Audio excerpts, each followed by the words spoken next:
Hi all, welcome back to Crazy Veg. ഇന്ന് നമുക്ക് ഒരു ഏത്തക്ക കൊണ്ട് തോരൻ എങ്ങനെയാണ് ഉണ്ടാക്കിയെടുക്കുന്നത് നോക്കാം. ഇത് എളുപ്പത്തിൽ ഉണ്ടാക്കിയെടുക്കാവുന്ന തോരനാണ്. അതുപോലെ ചോറിനൊക്കെ നല്ലൊരു കോമ്പിനേഷനുമാണ്. നല്ല ഫൈബർ കണ്ടൻറ്റുള്ള ഒരു തോരനും കൂടെയാണത്. അപ്പോൾ ഇത് ഞാൻ ഈ കാണിച്ചിരിക്കുന്ന രീതിയിൽ വേണം കട്ട് ചെയ്തെടുക്കാനായിട്ട്.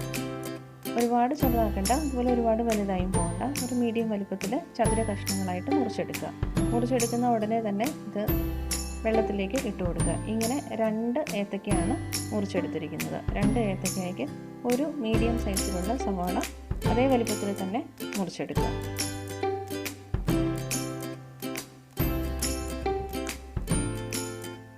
ഇനി ഇത് രണ്ടും കൂടി നമുക്കൊരു പാനിലേക്ക് ഇട്ട് കൊടുക്കാം. അപ്പോൾ ഏത്തക്ക വെള്ളത്തിൽ നിന്ന് മാറ്റി വേണം പാനിലേക്ക് ഇടാനായിട്ട്.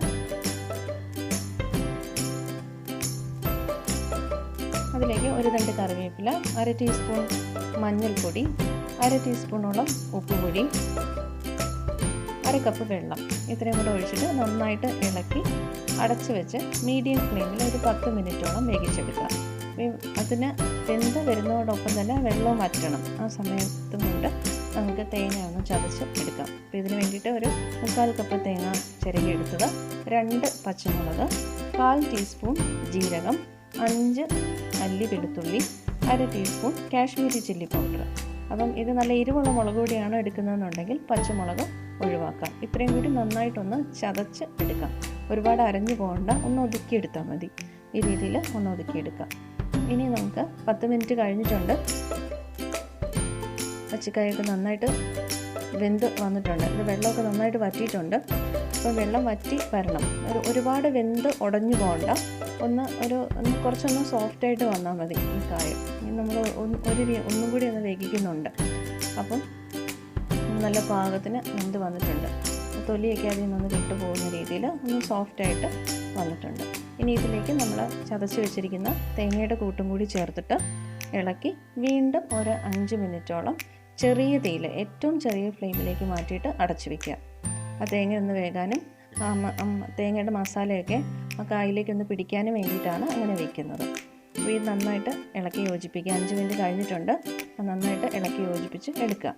ഇനി നമുക്ക് ഇതിലേക്ക് കടുക് താളിച്ച് ചേർക്കണം. അപ്പോൾ ഈ തോരൻ്റെ ഏറ്റവും ഒരു ടേസ്റ്റ് കൂട്ടുന്നത് ഈ താളിച്ച് ചേർക്കുന്ന സമയത്താണ്.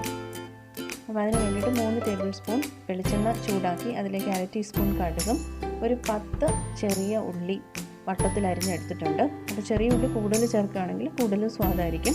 ഞാനിവിടെ 10 ചെറിയ ഉള്ളിയാണ് വട്ടത്തിൽ അരിഞ്ഞെടുത്തിരിക്കുന്നത്. അതുകൂടി നമുക്കിതിലേക്ക് ചേർത്ത് കൊടുക്കാം.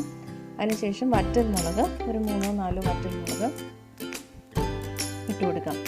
ഇനി ഇത് നന്നായിട്ട് ഇളക്കി മീഡിയം ഫ്ലെയിമിലിട്ടിട്ട് കടുക് പൊട്ടി വരുന്ന സമയത്തേക്ക് സവാള കൂടി ചെറിയ ഉള്ളി കൂടെ ഒന്ന് ഗോൾഡൻ കളറായിട്ട് വരുന്ന രീതിയിൽ വേണം ഇളക്കിയെടുക്കാൻ.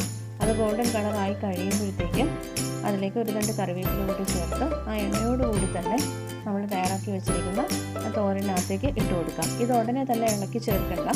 ഇത് അടച്ചു വെച്ചിട്ട് നമ്മൾ സെർവ് ചെയ്യുന്ന സമയത്തോ അല്ലെങ്കിൽ ഒരു 10-15 മിനിറ്റിന് ശേഷമോ തുറക്കുന്നതാണ് കൂടുതൽ സ്വാദ് തരുന്നത്. നല്ല ടേസ്റ്റാണ്. അതുപോലെ വളരെ എളുപ്പമാണ് ഉണ്ടാക്കിയെടുക്കാനായിട്ട്.